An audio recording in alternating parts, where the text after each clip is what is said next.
Ay, ang ganda po. Kinikilig po ako. Actually, nang nakita ko pa lang yung trailer niya, na ano talaga, interested talaga ako kasi medyo may partner relate ako doon. So, talagang natuwa kaming nakita ko. Tapos, yung sa huling part, actually, nabigla ako kasi ang expected ko talaga is parang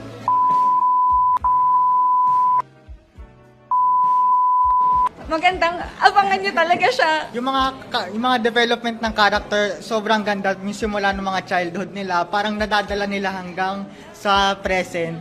Tapos, pati yung editing sobrang ganda, tsaka yung mga transition, yung mga flow. Super worth it panoorin.